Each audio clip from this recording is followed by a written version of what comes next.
Super Bowl 51 is in H-Town. Matt Ryan and the Atlanta Falcons will face Tom Brady and the New England Patriots. This may be Ryan's first Super Bowl appearance, but Dan Quinn will be coaching in 3 of the last 4 Super Bowls, while Brady and Belichick have been in 2 of the last 4. Ryan Clark in the house. What's up, guys? How y'all doing? How we doing? Sorry your boys didn't Looking get it sharp done. as always? Yeah, it's tough, man. I mean, it's just tough to go there and win, though. So, Of course. you live with it. Of course, we've seen the track record. Max, want to start with you Yeah. here. Who's the most feared player, or who should be the most feared player on Super Bowl Sunday? Feared is the operative word. And so I am not going to say Tom Brady, who is the best player in the game. Okay. Tom Brady doesn't make mistakes. He has a strong, accurate arm, et cetera, et cetera. I'll leave that to whoever wants to argue for Tom Brady. Go ahead. But the most feared is Julio Jones, for a lot of the reasons, Stephen A., that you brought up earlier. The most feared is Julio Jones because you could do everything right to Julio Jones. He is the one player on the field, both sides of the ball, either team, who you can do every single thing right to stop him, and you still may not be able to. And if this is a tight game, because you look at that Patriots defense against the run, et cetera, and you look at special teams, every phase of the game, Belichick's going to be better prepared than the other side. He's the better coach, et cetera. Everyone's going to ball. We know that. The way the Falcons are playing, though, it should be a close contest. And when you have a home run hitter and a difference maker like Julio Jones, where it can all be right for you and he can make it come out wrong for you, that's the guy you have to fear the most on the field, either side. Let me tell you why I disagree with you. I'm going to go with Tom Brady with this one. Here's why. It's not just because of the greatness of Tom Brady. It's because of the youth in Atlanta's secondary and the moment itself. Now, we can sit up there and we can look at athleticism, we can look at physicality, we can look at the way that they perform, we can look at all these different things. But you would know this better than me.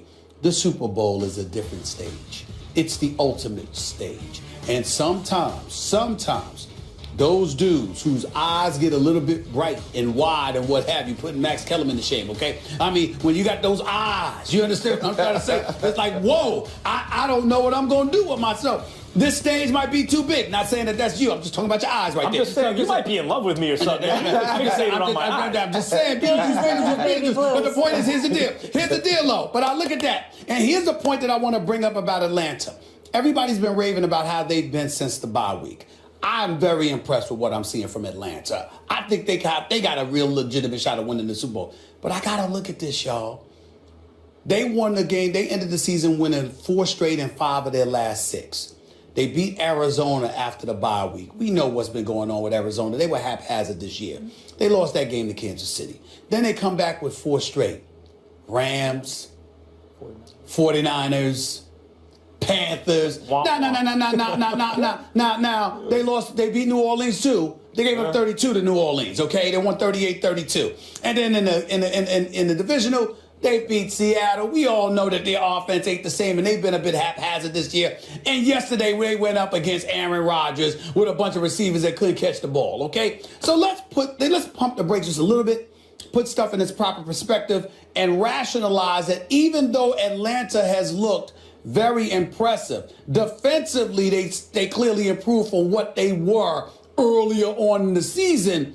We got to take into consideration the level of competition and acknowledge that ain't who you going up against in 2 weeks. Right. That's going to be tough. This is a different animal that you're going up against. I'm talking about the collection of so far, they've been up against brand That's what I'm names, saying. but the brand names haven't, Seattle was compromised because of injury, et cetera. Same thing. Well, with Green Bay. in saying that, to me, you can't say Tom Brady and talk about the quarterbacks they've faced and skip over Aaron Rodgers.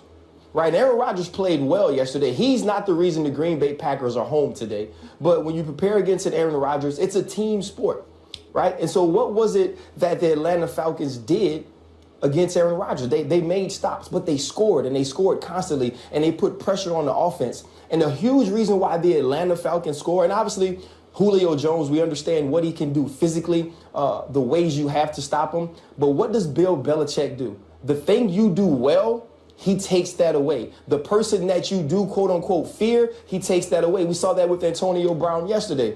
Obviously, Tom Brady, he's a household name, not only household in the regular season. This ain't Peyton Manning type guy. This is, I show up when it's supposed to happen. Those are obvious. For me, it's a guy named Tevin Freeman. I made it up.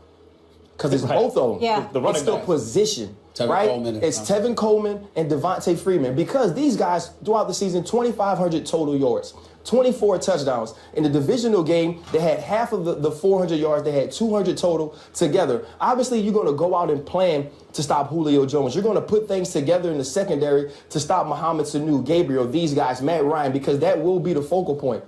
You're going to get Vanoy matched up on the back. You're going to get Ninkovich matched up on the back. You're going to have to stop the downhill running game. And I think that's the way Atlanta has to attack Tom Brady and New England Patriots, because you have to Isn't that keep him still off the Julio field. Jones, though? Because, look, the Patriots' run defense is special to me. I mean, they really did a good job. I know Le'Veon Bell goes down early, but he wasn't lighting the game on fire before then.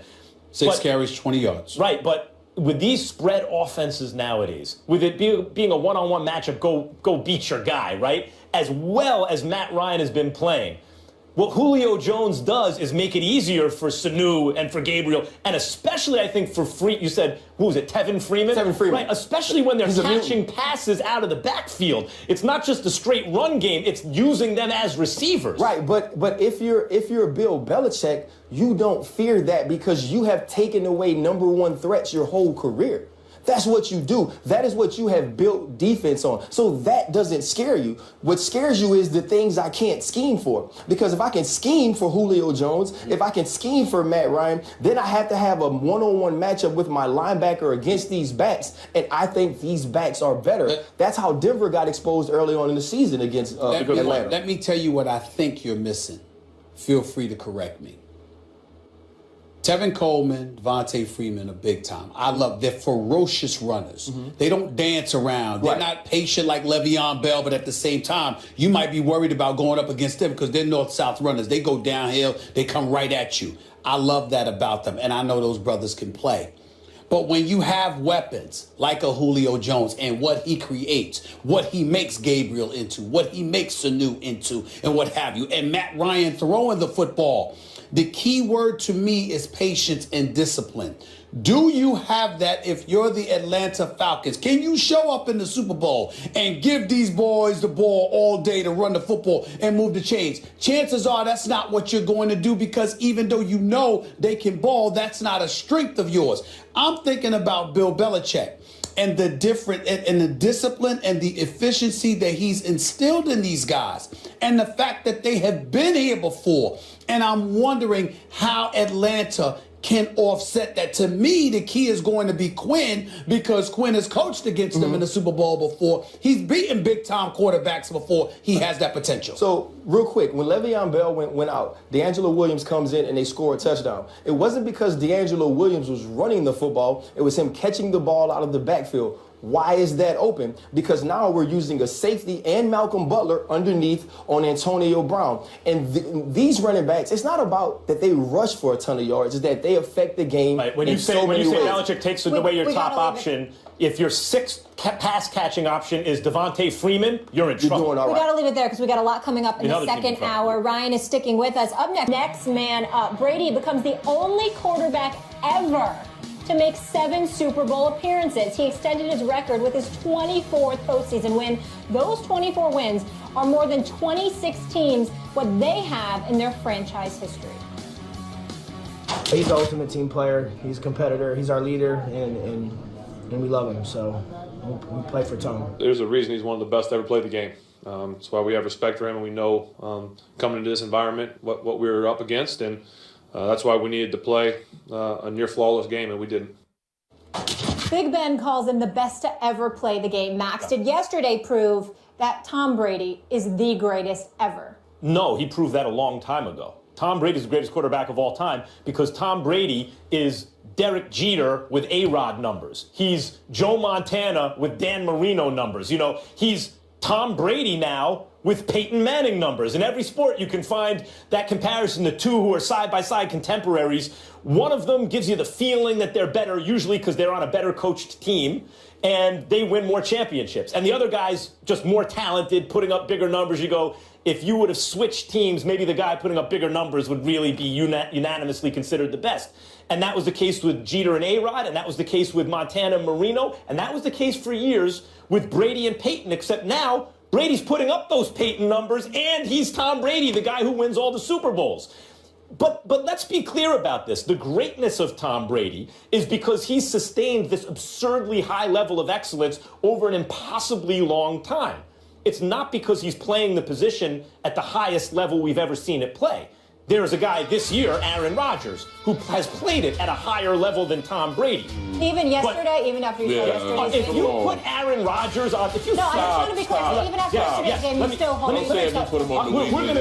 We're gonna get to that a little bit later. But if you swapped teams, if you put them on each other's team, there's no way Green Bay is in the NFC Championship. Donovan, please. Oh God! I tried. Okay, first of all, will you stop with this? Aaron Rodgers is the Michael Jordan of the NFL because he's not. And he's the best player in football. Stop. By quite a measure. No, stop. Yeah, by a lot. Okay, he may be the best quarterback, but he's not the best player in the NFL to compare him to Michael Jordan. And then you're comparing. There is no Michael Jordan in football. There is no right. He's so the closest don't even thing compare. to it. I didn't say it. You just did. And then your whole comparison with Jeter and A-Rod numbers. No, that is not true because Jeter's not a home run hitter and A-Rod was. And Dan Marino and Joe Montana. Joe Montana would never put up the numbers that Dan Marino put up. But the thing that you tried to explain that you didn't get to is he's a winner.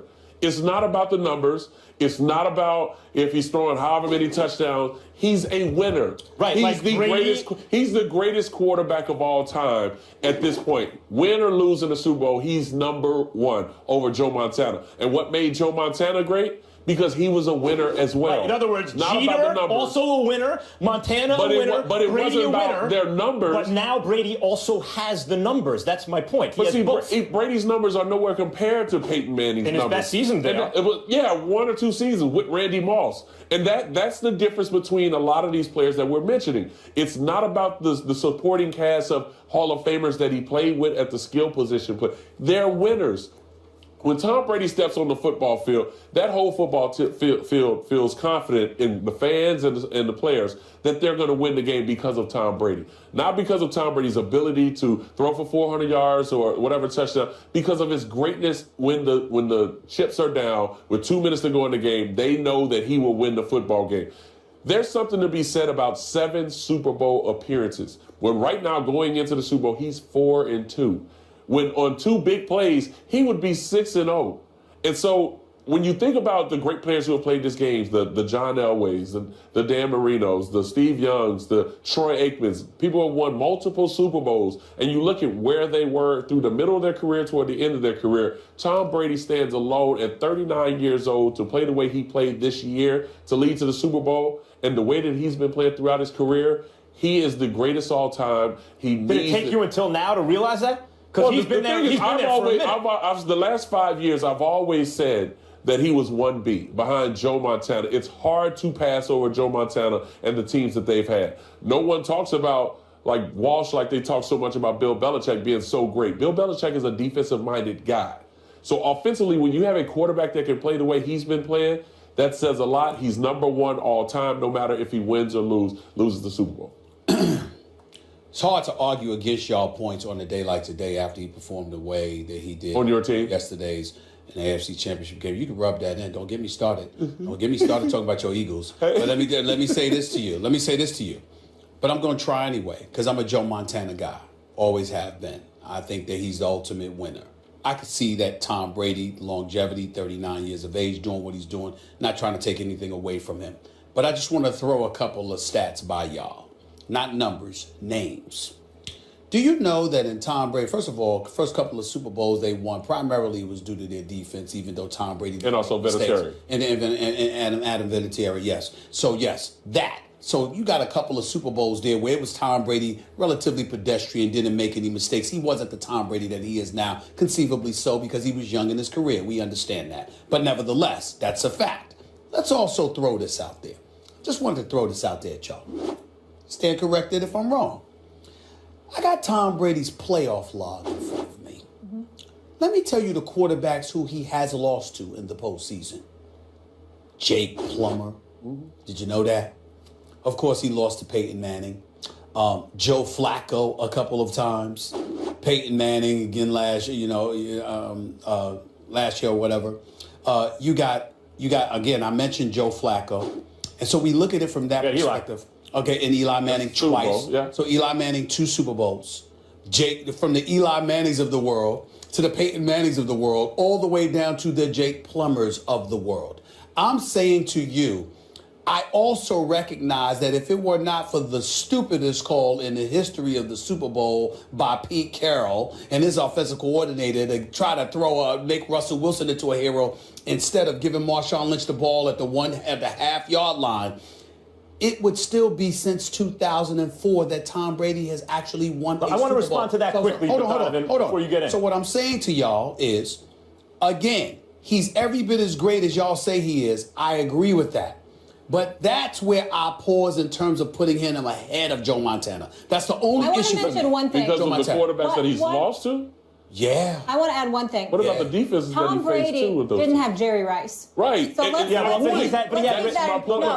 even put Gronkowski. Stop. They didn't win a Super Bowl. Yeah. Right, okay. But they were considered the greatest team of all time until Eli Manning beat them right way. Listen, he had Deion Branch. Two things. One. He's had Givens. He's had guys that... Two things.